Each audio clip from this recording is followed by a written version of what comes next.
Muy buenas tardes, bendiciones en esta bella y hermosa tarde. Les saluda nuevamente el hermano Carlos, siguiendo con nuestro estudio en la epístola a Tito, haciendo una recapitulación de lo que hablamos en el último estudio, cuando el apóstol Pablo le habla en el capítulo 1 a Tito, versículo 5, y le habla acerca de los requisitos de ancianos y obispos. Quiero recalcar que esta palabra anciano es muy probable que se refiera a personas de edad en ese entonces, y obispos es lo que viene a ser como un encargado de un superintendente de la iglesia hoy día, eh, con referente a esto que el apóstol Pablo les estaba hablando, que estas personas tenían que tener ciertos requisitos. Acordémonos que los dos problemas que se estaban dando en esta iglesia eran problemas teológicos y problemas inmorales. Ya se había metido la inmoralidad y la falsa enseñanza dentro de la iglesia del Señor. Hablábamos que en el antaño el enemigo pues azotaba a la iglesia a través de persecuciones, asesinando miles de cristianos por dañar a la iglesia, pero Cristo dijo que las puertas del infierno no prevalecerían contra la iglesia, contra la verdadera iglesia. Y vemos que el enemigo no ha cesado de seguir azotando la iglesia. En estas partes del mundo donde vivimos algunos de nosotros, en el norte y en Europa, esa táctica al enemigo no le funciona mucho, pero en esta parte de América donde vivimos nosotros, él ha encontrado una manera cómo hacerle daño a la iglesia, y es a través de la falsa enseñanza. Es a través de la falsa enseñanza. Y tristemente le ha dado muchos resultados, porque hemos visto realmente iglesias enteras cómo han sido arrastradas a la falsa enseñanza, ministros que fueron hombres íntegros, celosos por la verdad. Hoy día vemos realmente que han torcido el evangelio. Por eso es muy importante estudiar la palabra del Señor. Estudiaremos entonces, hoy terminaremos el capítulo 1 de la epístola a Tito. Vamos a recapitulizarlo desde el versículo 10 en adelante, donde el apóstol Pablo le habla a Tito cómo descubrir los falsos apóstoles, los falsos ministros. Y yo espero que usted preste atención a lo que la palabra de Dios le dice, porque somos llamados, amén, a descubrir lo que es falso. Hemos hablado en nuestros estudios que nosotros no podemos hacerlos al lado del error. Usted no puede vivir una vida neutral en el evangelio. Usted tiene que ser un cristiano definido en sus creencias. Y esas creencias tienen que ser respaldadas por la palabra de Dios. No puede, la vida cristiana no se puede vivir, ¿verdad?, neutralmente, ni de aquí ni de allá. No, usted tiene que ser definido, y que su definición sea apoyada por la palabra del Señor. Vamos a ver entonces hoy día las características que tienen y que tenían, de acuerdo al apóstol Pablo, estos falsos ministros. Y esto nos va a servir a nosotros para poder identificar un falso apóstol o un falso profeta, como se llame, que venga a predicar la palabra del Señor. Leamos en Tito capítulo 1, versículo 10. Dice, porque hay aún muchos contumaces. Oiga, estas eran las características de estos falsos ministros. Habladores de vanidades y engañadores, mayormente los de la circuncisión, a los cuales es preciso tapar la boca, que trastornan casas enteras, enseñando por ganancia deshonesta lo que no conviene. Oiga bien, uno de ellos, su propio profeta, dijo, los cretenses siempre mentirosos, malas bestias, glotones, ociosos. Este testimonio es verdadero, por tanto, repréndelos duramente para que sean sanos en la fe, no atendiendo a fábulas judaicas ni a mandamientos de hombres que se apartan de la verdad. Todas las cosas son puras para los puros, mas para los corrompidos e incrédulos nada les es puro, pues hasta su mente y su conciencia están corrompidas. Profesan conocer a Dios, pero con los hechos lo niegan, siendo abominables y rebeldes, reprobados en cuanto a toda buena obra. Vea las características que nos da el apóstol Pablo. Dice que estas personas eran contumaces. Contumaz es alguien de una conducta o idea errónea. A pesar de que ya ha recibido advertencia de algo, esa persona sigue todavía en su rebeldía. Nadie lo saca de su tema. Ese es un contumaz. Luego, otra de las características que vemos eran habladores de vanidades. Una persona que es hablador de vanidades es alguien que con frecuencia expone sus opiniones equivocadas sin analizarla a la luz de la Biblia. Esa es una persona habladora de vanidades, esa persona que con frecuencia esa persona pone sus puntos de sus opiniones equivocadas y sin analizarlas a la luz de las Escrituras. Como dije al principio, usted tiene que ser definido y sus definiciones o su definición tiene que estar basada o respaldada por la palabra de Dios. Otra característica que habla la palabra del Señor ahí en los textos que hemos leído, habla de que son engañadores. Un engañador, oiga bien, es más que un mentiroso. Porque un mentiroso es alguien que no honra la verdad. Ese es un mentiroso. Pero un engañador es alguien que miente con intención de causar daño. Este es peligroso. Un engañador es aquel que le pone o le quita la palabra con el fin de causar daño espiritual, ya sea a una iglesia o a un creyente. A una iglesia entera la puede arrastrar un engañador. En el verso 11, el apóstol Pablo dice lo siguiente: a los cuales es preciso tapar la boca, que trastornan casas enteras, enseñando por ganancias deshonestas lo que no conviene. Pablo no solamente nos habla describiéndole su conducta, sino que en este texto bíblico nos habla describiéndole el motivo de estos engañadores. Y uno de los motivos es esto, fíjense que un engañador va a utilizar toda su teología, todo su conocimiento, etcétera, para sus propios intereses. Esta persona, todo su conocimiento lo va a utilizar para sus propios intereses. Pablo le dice a Tito que el motivo principal de ellos es el amor al dinero. Por eso dice la palabra del Señor: es preciso tapar la boca que trastorna casas enteras, enseñando por ganancias. Oiga bien, o sea que el motivo de estos falsos engañadores no era predicar la palabra. El motivo de ellos era el dinero.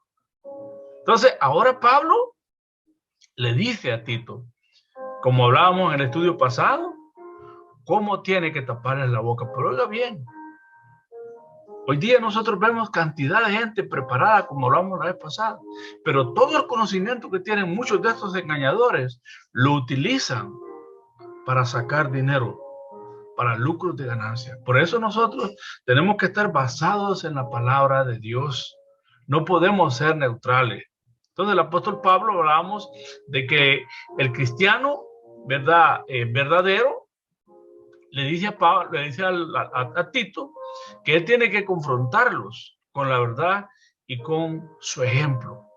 Pablo le explica a Tito cómo debe taparles la boca, y lo que Pablo presenta en el capítulo 1 y 7 y 9, ya lo hablamos, esto es el modelo de lo que debe ser una iglesia verdadera, un cristiano verdadero y un líder verdadero. Eso lo hablamos la vez pasada, todos dimos unas definiciones en cuanto a las características que tenían estas personas, pero quiero que vayamos a la palabra del Señor, donde dice que un verdadero siervo de Dios, en el verso 7 y 9, dice la palabra que un verdadero siervo de Dios no debe ser codicioso.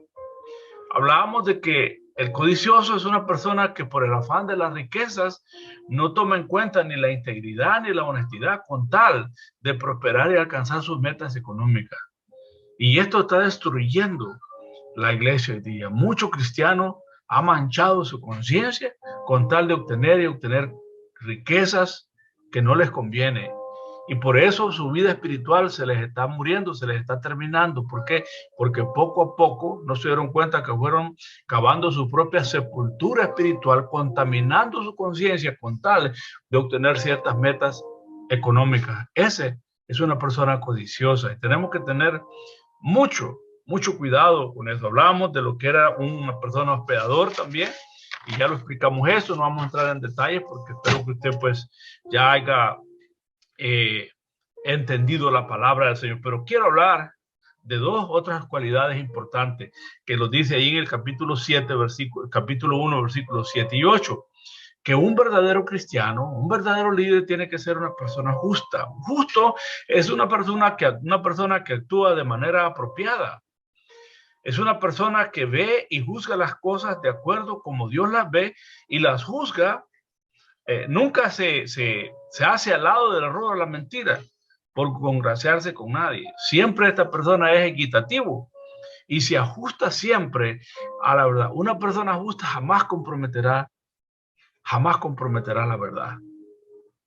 Un justo es esta clase de persona, que esa persona nunca va a comprometer su verdad. La verdad no importa si queda mal con una persona, esa persona no va a comprometer nunca sus valores espirituales. Le dice que tiene que ser santo también. Hablábamos de que santo es una persona irreprochable en todo sentido, ética y conducta, una persona separada. Es un estilo de vida tan irreprochable que inspire a otros a vivir de la misma manera, separado de lo malo. Esto es tremendo, amados hermanos, porque estos requisitos van no solamente para los ministros, van también para cada uno de nosotros. Tiene que ser dueño de sí mismo.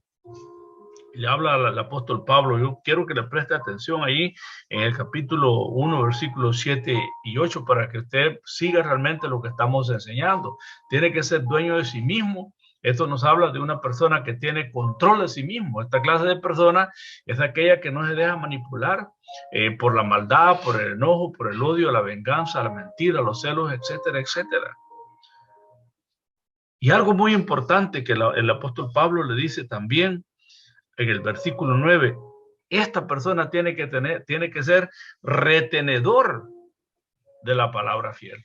Esto es aferrarse con fuerza a algo. Esto nos habla de que cada uno de nosotros, como ministros, como líderes, como hermanos, como iglesia, somos llamados a serles leales a Cristo y a su palabra. A Cristo y a su palabra. Ok, esto es muy interesante, que nosotros entendamos esta verdad. Somos llamados a serle leales a Cristo y a su palabra. No a escritos de hombre, no, a Cristo y a su palabra. Logos es la palabra escrita de Dios, ya que esta palabra es fiel, entonces como retenedores de ella, es menester estudiarla, creerla, obedecerla, pasar tiempo con ella, amén, y vivir lo que nosotros leemos. Dice la palabra que al que más se le da, más se le va a demandar. Así que usted, mientras más lea la palabra, más responsable es de lo que usted está leyendo. Somos retenedores de la palabra también cuando nos determinamos a creer firmemente que la palabra tiene la autoridad y suficiencia que el ser humano necesita para que su vida sea transformada y es la única fuente de verdad moral y espiritual. Entonces, somos retenedores de la palabra fiel, como el apóstol Pablo dice. Voy a repetir esto. Somos retenedores de la palabra cuando nos determinamos a creer firmemente que la palabra de Dios tiene la autoridad y suficiencia que el ser humano necesita para que su vida sea transformada y es la única fuente de verdad moral y espiritual. Con esto no niego que hay libros escritos por santos hombres de Dios, amén. Claro que sí, claro que sí. Pero este es el libro de los libros. Este libro es como un colador. Cuando usted y yo leemos un libro, tenemos que pasarlo por el colador de la palabra. Cuando usted agarra un colador y exprime uvas, las exprime bien, y abajo va cayendo el néctar, el jugo puro. Toda la escarcha queda encima del colador, eso usted lo tira. O yo no sé si se lo come, pero yo lo tiro. Algunos lo utilizan para los animales, pero el jugo puro sale. Es lo único que desprende. El colador puede retener la escarcha y puede dejar ir el jugo. Esto es el colador. Cualquier libro que usted lea tiene que pasarlo por el colador de la palabra de Dios. Si ese libro tiene respaldo bíblico. Pero no hay otro libro que tenga la suficiencia para cambiar al ser humano, que no sea la palabra de Dios. Cuando nosotros realmente nos aferramos a eso, entonces nosotros somos retenedores de la palabra. En conclusión a este párrafo, Pablo le dice a Tito que con estas características, él tiene el poder para callarle la boca a los que contradicen y tuercen la palabra de Dios. El error de ellos iba a ser confrontado a través del estilo de vida de Tito, siendo irreprensible, como hablamos en el estudio pasado, no siendo soberbio, iracundo, borracho, codicioso, sino siendo hospedador, amante de lo bueno, sobrio, justo, santo, dueño de sí mismo y retenedor de la palabra de Dios. Cuando usted quiera confrontar a una de estas personas, piense por un momento, ¿tiene esos requisitos usted? Entonces usted está calificado para poder confrontar a estas personas, porque hay muchos que los confrontan, pero están viviendo torcidamente igual que ellos, el mismo vocabulario que ellos tienen. Entonces, cuando nosotros vamos a confrontar a alguien, no es para humillarlo, sino es para que la palabra de Dios cobre vida y sentido, pero yo tengo que estarme ajustando a lo que la palabra de Dios dice. Ahora, mire el efecto de los engañadores. Si usted lee allí en el versículo 11, a los cuales es preciso tapar la boca, que trastornan casas enteras, enseñando por ganancias deshonestas lo que no conviene. La astucia, oiga bien, aquí nos habla de la astucia diabólica de estos engañadores. Si notamos las enseñanzas erróneas, estas personas no las impartían dentro de la iglesia, sino que las impartían, iban de casa en casa. ¿Por qué cree que estas personas hacían esto? Eran astutos. ¿Por qué razón? Porque ellos sabían que dentro de la iglesia, que es un lugar grande, alguien allí podía realmente contradecir lo que ellos estaban diciendo. Por eso es una astucia diabólica. Ellos lo que agarraban eran grupos de personas, iban enseñándoles poco a poco. No lo hacían en la iglesia. ¿Por qué? Porque allí ellos sabían que iban a ser confrontados por más de algunos, mientras que en las casas, en grupos pequeños, menos serían ellos confrontados. Y esta es una astucia diabólica. Cuando gente va de grupo en grupo enseñando cosas y no le van a decir a fulano esto y lo otro, no le van a decir al pastor esto y lo otro, ahí es una astucia diabólica. Nosotros dice la palabra que somos luz. No tenemos que ser tinieblas. Si yo estoy predicando la verdad, pues, amado hermano, estoy glorificando al Señor. Pero estas personas iban enseñando doctrinas que no convenían, pero agarraban grupos pequeños para poder impartirles la enseñanza equivocada. Es terrible, esta es una astucia diabólica que tiene mucha gente hoy día, que agarran, una familia y le empiezan a decir cosas feas de la iglesia donde está y a meterle cizaña para llevárselo a su iglesia. Esa es una astucia diabólica, ese es el diablo mismo trabajando en esa persona. Ahora, si nosotros sacamos alguien de la luz, de las tinieblas a la luz, pues aplaudo esa actitud suya. Si usted lo sacó de las tinieblas a la luz, gloria a Dios por eso. Pero nosotros no podemos sacar a una persona de la luz a la luz. No podemos. Entonces, estas personas tenían este espíritu diabólico y todavía hay mucha gente ahí con espíritus del diablo, sacando gente de las iglesias, llevándoselas para la iglesia de ellos y metiéndoles cizañas, etc. Ese es un espíritu diabólico. Y quiero aclarar nuevamente eso. Si usted lo saca de la luz, de las tinieblas a la luz, hizo una obra. Si usted sabe que en esa iglesia no están predicando la palabra como está escrito, pues usted lo está sacando de las tinieblas a la luz. Pero si usted lo saca de la luz a la luz, ese es un espíritu diabólico. Y esta gente tenían este espíritu porque ellos iban de casa en casa enseñando cosas, porque en la iglesia no lo hacían porque ellos sabían que podían ser confrontados. Yo creo que como cristianos deberíamos de estar alertas hoy día de esta astucia diabólica. Una característica diabólica es utilizar a una persona que empieza de la misma manera. Visita de vez en cuando para exponer puntos de vista diferentes a lo que la iglesia enseña. Y repito nuevamente, si usted realmente cree que esa iglesia no está predicando la verdad, usted tiene la razón. Pero si lo hace simplemente porque está herido, porque algo no le pareció, y usted está agarrando a esas personas para decirle cosas que para exponer puntos de vista diferentes a lo que la iglesia enseña, está mal. El diablo sabe que en una iglesia su falsa enseñanza puede ser reconocida y refutada, ya sea por el pastor y por los líderes, y estas personas van de casa en casa, de grupo en grupo. Mire el efecto de ellos en el versículo 12. Dice, uno de ellos, su propio profeta, dijo, los cretenses, siempre mentirosos, malas bestias, glotones, ociosos. El efecto de ellos aquí, mire, inspiraban a la mentira y a la rebeldía, eran ociosos y glotones. No les gustaba el trabajo, pero sí les gustaba comer bien. Eran vagos. La reacción que un cristiano debe de tener en cuanto a estos hombres. Verso 13. Este testimonio es verdadero, por lo tanto, repréndelos duramente para que sean sanos en la fe.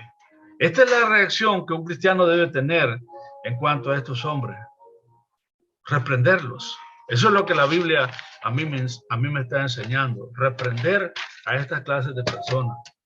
Ahora, ¿qué significa la palabra reprender? La palabra reprender significa desaprobar, no estar de acuerdo con la forma de vida de una persona o mostrar desacuerdos con lo que enseña. Esa es la palabra reprender. Y la palabra de Dios nos dice, somos llamados a reprender eso, a no estar de acuerdo, a desaprobar esas clases de enseñanza de la palabra del Señor. Mostrar desacuerdo. No debía condenarlos Tito, pero sí debía procurar la corrección de su error doctrinal. Así que como iglesia de Cristo, no debemos estar de acuerdo con los errores doctrinales. Este es un claro llamado frontal a decirle no, oiga bien, no al ecumenismo religioso, no al movimiento de la nueva era, no al movimiento de la transferencia de riqueza, no al movimiento de la superfe. Si usted es celoso por la verdad, usted no puede mostrar acuerdos en cuanto a eso. No al grupo G12, etcétera, etcétera. Si usted es celoso por la verdad, usted tiene que reprender eso, no estar de acuerdo. En cuanto a eso, como decimos en el estudio pasado, no proporcionarles ningún tipo de ayuda económica a estos ministerios. Pero hermanos, hablan de Dios. Sí, hablan de Dios, pero mire, ya vamos a leer más abajo lo que dice Tito. Pero con sus hechos lo niegan. Entonces esto es muy importante. Necesitamos decirle no, amados hermanos. Podemos compartir ya sea momentos sociales, claro que sí, pero no podemos nunca unirnos en creencias que no son apoyadas por la palabra de Dios. Usted no puede ser neutral, usted tiene que ser del lado de la verdad, si usted realmente ama la verdad. Compartimos, sí, yo puedo compartir el café con alguien, mi dona con alguien, pero no voy a compartir sus normas doctrinales. Estos somos llamados a reprender. Somos llamados a reprender eso. Verso 14. Dice, no atendiendo a fábulas judaicas ni a mandamientos de hombres que se apartan de la verdad. Aquí se nos manda a repudiar, a no prestar atención, a no asociarnos con el error. No podemos mezclar nuestra creencia con creencias que carecen de respaldo bíblico, bottom line, como dicen para ustedes los americanos y canadienses. No podemos. Yo no puedo realmente mezclar mi creencia con creencias que carecen de respaldo bíblico. Fábulas judaicas habla aquí. Esto nos habla ni mandamientos de hombres. Tanto las fábulas judaicas y los mandamientos de hombres, ambas están alejadas de la palabra de Dios. Fábulas judaicas nos está hablando, como la vez pasada hablamos en el estudio, de la circuncisión. Fábulas de hombres nos está hablando acerca de lo que el gnosticismo enseñaba en aquel entonces y todavía sigue enseñando, ¿verdad? Que el gnosticismo enseña de que el espíritu no afecta a la materia, o sea, a su cuerpo. Y lo que usted hace con su espíritu, como no afecta a su materia, entonces no importa qué es lo que hace con su materia, con el cuerpo. Lo que me están diciendo es que yo puedo pecar con mi cuerpo a mi antojo, porque ellos enseñan que al final lo que se va a salvar es el espíritu, no el cuerpo. Un momento. La palabra de Dios me dice que nosotros tenemos que santificar a Dios en nuestro espíritu, alma y cuerpo, no solamente espíritu. Esas eran fábulas de hombre. Ahora, ¿qué son mandamientos de hombre? Son cosas que el hombre trata de añadir o quitar de lo que Dios ha establecido en la palabra de Dios. Aquí incluye el legalismo, el libertinaje, etcétera. ¿Verdad? Lo que hablábamos la vez pasada. Mandamientos de hombres es eso. Porque eso es lo que la palabra de Dios nos dice, no atendiendo a fábulas judaicas ni a mandamientos de hombre. Mandamientos de hombre. No podemos añadir. Como lo tenemos hoy día, muchas iglesias, hay pastores que sientan a la mujer a un lado y a los hombres a otro lado. Bueno, es la forma de trabajar de ellos. Algunas hermanas usan el manto, otras no la usan. Gloria a Dios, si ellos se sienten bien así. El problema es que esta hermana que usa el manto esté condenando a otra hermana que no lo utiliza, de que realmente no se está santificando, no está guardando la palabra. Ahí es donde tenemos problemas. Y eso ya son mandamientos de hombres, que le enseñan en esa iglesia que las que no se cubren la cabeza son mundanas, ¿verdad? Entonces, esos son mandamientos de hombres, porque usted tiene que rasurarse. Aquí los barbudos no van al cielo, todo el mundo tiene que estar rasurado. Eso es un error. Cristo dice que le jalaban la barba, dice, Cristo era barbudo. Estos predicadores hoy día quizás ni a Cristo calificara para ser salvo, pues Cristo era barbudo y muchos de los santos profetas eran barbudos, pero muchas de estas iglesias creen que una persona barbuda es mundano y tiene que rasurarse. Esos son mandamientos de hombre. Verso 15. Todas las cosas son puras para los puros, mas para los corrompidos e incrédulos nada les es puro, pues hasta su mente y su conciencia están corrompidas. Fíjense que estos glotones, malas bestias, ociosos, como el apóstol Pablo les hablaba, del verso 13, y que ponían o añadían a lo que Dios había ya dejado estipulado, aquí en el versículo 15, Pablo pone al descubierto lo que estos hombres llevaban por dentro. Llevaban una mente corrompida. Oiga bien, una mente corrompida. Mire, hay mucha gente con mucha facilidad de palabra, de conocimiento. Hay mucha gente, hermano, que aparenta una gran espiritualidad. Pero tristemente, lo que esa persona anda es una mente corrupta. No, esto es mundano, esto aquí. Y a veces muchas de estas personas terminan haciendo unas monstruosidades ellos. Monstruosidades. Porque mostraban una gran espiritualidad, llamándole mundano a todo, criticando a la hermana porque usaba la falda muy corta, criticando porque se peinaban, porque, se pintaban el cabello, porque se ponían aretes, etcétera. Y por último, a veces se ha dado cuenta que estas personas que fueron tan legalistas terminaban haciendo unas monstruosidades tan horribles. ¿Por qué? Porque con eso trataban de tapar lo que llevaban por dentro. Y esto eran estas personas. Pablo mira que estas personas realmente llevaban una mente corrompida. Hay mucha gente que con mucha facilidad de palabras de conocimiento, pero su mente está corrompida igual que su conducta. Es muy importante que el cristiano no solo haga una evaluación de lo que escucha, ya sea del pastor, del evangelista, sino que también hagamos una evaluación de la conducta de ese predicador. Muy importantísimo, muy importantísimo. No solamente podemos hacer una evaluación de lo que escucha, sino que tiene que ser una evaluación de la conducta de ese ministro o de ese evangelista o misionero, lo que sea. Los judíos creían que se podían acercar a Dios solo por medio de ciertas ceremonias, sin que hubiera un cambio de conducta, de vida. Y Pablo hace alusión repudiando esa creencia judía. Por eso dice la creencia judaica, porque ellos enseñaban que la gente podía acercarse a Dios sin un cambio de conducta.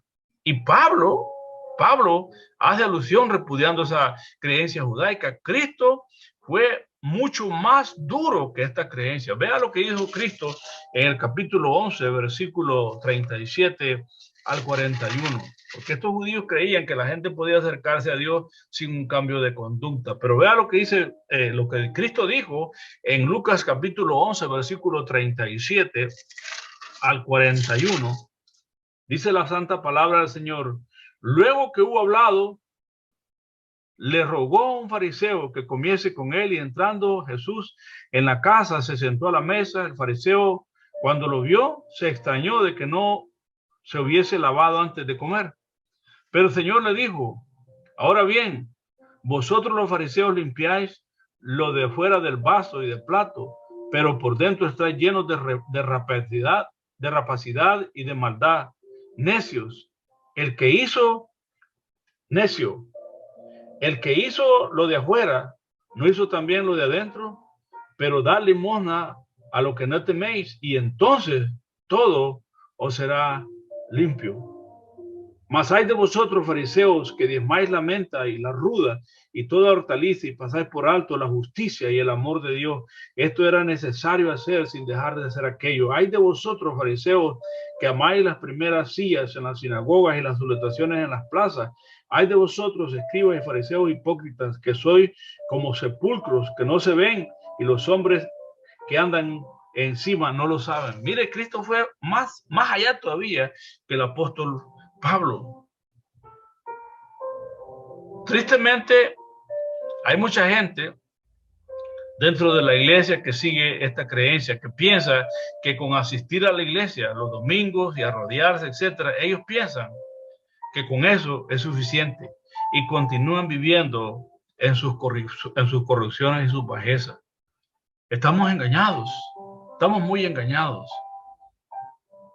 Si nosotros pensamos que con cumplir un rito religioso nosotros estamos bien con Dios, tristemente, esta palabra fuerte que Cristo dijo nos abarca a nosotros. Somos hipócritas porque estamos tratando de ocultar lo que realmente llevo por dentro. Y el apóstol Pablo fue bien claro con esta creencia judaica. Nosotros no podemos acercarnos a Dios si no hay un cambio de vida en nosotros, si no ha habido un cambio de vida. Entonces, esto es muy importante que le pongamos atención. Por eso una iglesia, un ministro, donde no se habla acerca del pecado, no se habla de santidad y que trata de justificar toda clase de aberraciones, esa iglesia es una iglesia hereje, donde se tolera el pecado, a sus líderes excusándolos que son humanos y que no debemos juzgar, que solo Dios es el que juzga, etc. Esa iglesia y ese ministro es un hereje. ¿Por qué? Porque el pecado tiene que denunciarse, el pecado tiene que disciplinarse. Estoy hablando de pecado, no estoy hablando de legalismo. No podemos cubrir la falta de nuestros líderes, no podemos cubrir la falta de los miembros de una iglesia. No podemos tener a un miembro tocando, cantando, sabiendo que no está viviendo una vida recta delante de Dios. Si usted y yo somos partícipes de este tipo de creencias, usted y yo ya los hemos convertido también en herejes. En herejes. No podemos justificar lo que es el pecado. Ahora, con esto no significa que vamos a destruir a este hermano, no. Pero el pecado tiene que ser expuesto y tiene que ser disciplinado. Y esto es lo que hace a la iglesia, tristemente, a la iglesia secular, una iglesia hereje, por la enseñanza de decirle al depravado, que con decir 3 Ave María, 3 Padres Nuestros, pago de penitencias, rezos, etcétera, esto es suficiente delante de Dios. Esto es meramente satánico, porque el pecado delante de Dios, la única manera que Dios exige es un verdadero arrepentimiento, y solo la sangre de Cristo puede quitar el pecado. Ninguna indulgencia, ningún rezo puede quitar el pecado. El que enseña eso es un hereje y tenemos que denunciarlo, porque la palabra de Dios me dice eso, que esa es una herejía. Lo único que puede quitar, lo único que Dios acepta en cuanto al pecado es un verdadero arrepentimiento, y solo la sangre de Cristo puede quitarlo delante de Dios. Decir que con indulgencias y Ave María es suficiente es repetir lo que estos falsos maestros decían. Esto es herejía. Porque el pecado delante de Dios tiene que ser confesado, ser abandonado y ser perdonado. Y esto es lo que Pablo le instruye a Tito, a refutar enérgicamente esto. Y nosotros como iglesia tenemos que desmascarar este tipo de falsedades dentro de la iglesia. Yo sé que esto es fuerte, pero está en la palabra de Dios. Verso 16 dice, profesan conocer a Dios, pero con los hechos lo niegan, siendo abominables y rebeldes, reprobados en cuanto a toda buena obra. Empezamos diciendo que es cierto que solo Dios puede evaluar el corazón de una persona. Es cierto, lo cual es lo interior de una persona, pero lo exterior es manifiesto en la vida. Un falso ministro, una falsa iglesia, este texto nos hace alusión que estas personas, tarde o temprano, oiga bien, pondrán de manifiesto su incredulidad, lo que realmente son a través de su conducta. Este tipo de falsos, su aspecto muestra cierto tipo de espiritualidad, como hablábamos, de conocimiento, mucha teología, muchos títulos eclesiásticos, mucho conocimiento de la Biblia, mucha elocuencia, etc. Hay muchos de estos eruditos que el vasto conocimiento teológico ha hecho en sus mentes a Dios un Dios solo de teología, un Dios solo de teoría, un Dios solamente de historia, pero no un Dios personal del diario vivir. Tristemente, mucha gente con tanto conocimiento simplemente ha hecho a Dios solamente un Dios de teoría y de historia, pero no un Dios personal del diario vivir. Por esa razón, Pablo ve eso en la conducta o las obras de ellos, que con estas obras lo negaban, no con el conocimiento, oiga bien, no con el conocimiento, porque tenían conocimiento de Dios, pero sí lo negaban a través de su conducta. Isaías, cuando tuvo su encuentro con Dios personalmente, fue cuando dijo, ay de mí. Si usted ha leído el libro del profeta Isaías, capítulo 5, Isaías empezó diciendo, ay de los que emborrachan, ay de los que abusan de las casas, ay de los ladrones. Pero cuando Isaías tuvo su encuentro con Dios en el templo, cuando fue a llorar la muerte del rey Usías, dice que allí vio sentado al Señor, y cuando lo vio dijo, ay de mí. No dijo, ay de los que son valientes para beber, dijo, ay de mí, dijo Isaías. Isaías, cuando tuvo este encuentro con Dios, un encuentro de teoría, se dio cuenta que estaba mal, que necesitaba un cambio. Pablo pone al descubierto tres características, y con esto terminamos, de estos falsos que se esconden tras su aparente espiritualidad y conocimiento de Dios. Primeramente, dice que son abominables. Con los hechos lo niegan, siendo abominables. Un abominable son personas depravadas que usan sus conocimientos religiosos para seducir sexualmente a muchos de sus oyentes. Estas son personas que no tienen salvación, quedan fuera del reino de Dios. Dice la palabra del Señor en Apocalipsis capítulo 21, versículo 27. Así lo dice, vamos a leerlo en el libro de Apocalipsis capítulo 21, versículo 27. Vea lo que dice la palabra del Señor allí en Apocalipsis 21, 27. No entrará en ella ninguna cosa inmunda, oiga bien, o que hace abominación y mentira, sino solamente los que están escritos en el libro de la vida del Cordero. Estas personas que hacen estas cosas, según la palabra de Dios, quedan descalificados en entrar al reino de Dios. La segunda característica dice que eran rebeldes. No hay quien realmente los corrija, quien les enseñe. Ellos siguen siendo su propio recorrido. No aceptan ser enseñados por nadie. Ellos lo saben todo. Son personas irrespetuosas. No aceptan ningún tipo de corrección. Esa es una persona rebelde. Nadie, él no puede aprender de nadie. Él es el que tiene que enseñar. No acepta ningún tipo de corrección porque en el rostro se le mira realmente el odio. Se le ve el carácter realmente de que porque usted no está de acuerdo con su creencia, usted ve en el rostro una transparencia de enojo, de furia en contra de usted. Es una persona rebelde. Personas que no realmente tienen, y ellos ya tienen su propio recorrido, no aceptan ser enseñados por nadie, ellos lo saben todo, son irrespetuosos y no aceptan ningún tipo de corrección. Y por último, Pablo le dice que no solamente son rebeldes, sino que son reprobados. O sea que esta palabra reprobado es descalificado. Amados hermanos, estas enseñanzas son bastante fuertes, pero están en la palabra de Dios. Y necesitamos atesorarlas tal y como están en la palabra de Dios. Así que espero en el nombre del Señor que usted le preste atención a esto. Esto es muy importante. Esto es muy importante. Oseas capítulo 4, verso 6 dice, mi pueblo pereció porque le faltó, oiga bien, conocimiento. No dice mi pueblo pereció por los demonios, por el diablo, porque a veces le echamos la culpa al diablo, al demonio y a todos los demonios, baby, grandes, teenagers, demonios, lo que sea. Le echamos la culpa a todos los demonios y al infierno. Pero mire, allí en esa parte, Dios dijo, mi pueblo fue destruido porque le faltó conocimiento. Ya lo que dice la palabra del Señor, y con esto estoy terminando. Y no hubo intervención de diablos, ni demonios, ni de nada. Vea lo que dice.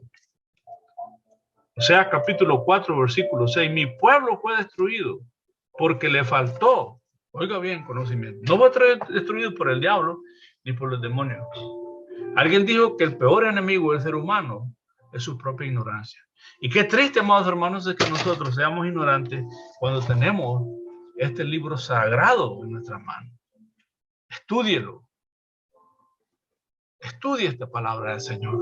Si usted no quiere ser presa fácil de estos corruptos, sinvergüenzas que tenemos hoy día, llamados apóstoles, falsos apóstoles, que están destruyendo, andan de casa en casa, van de pueblo en pueblo, de ciudad en ciudad, despojando a medio mundo de lo poco que tienen. Tenemos que tener cuidado. Y vuelvo y recalco, no es nada malo en darle una ofrenda a un siervo de Dios. Y no lo digo por mí, porque como dijo el apóstol Pablo, tengo en abundancia, bendito sea el Señor. Pero muchas veces damos una ofrenda a un siervo del Señor. O damos una ofrenda a un ministerio donde sabemos que esos ministerios se preocupan por el pobre, por los niños necesitados. Gloria a Dios por eso. Mandamos una ofrenda a los hermanos que quizás quieren levantar una obra. Sabemos que son hombres y mujeres de Dios. Amén a eso, claro que sí. Pero tenemos que tener cuidado dónde realmente estamos sembrando nuestro dinero. Porque muchos de esos son contumaces, que el espíritu de ellos no es predicar la palabra, es el lucro de ganancias deshonestas. Padre, te doy gracias en esta bendita tarde. Bendigo a mis hermanos. Te pido, Señor, que en tu misericordia nos ayude y nos guíes a través de tu santa palabra siempre, Señor. En el nombre de Jesús te damos gracias, Señor. Amén, amén. Bendiciones. Bendiciones de parte del Señor. Dios me le guarde y Dios me le bendiga.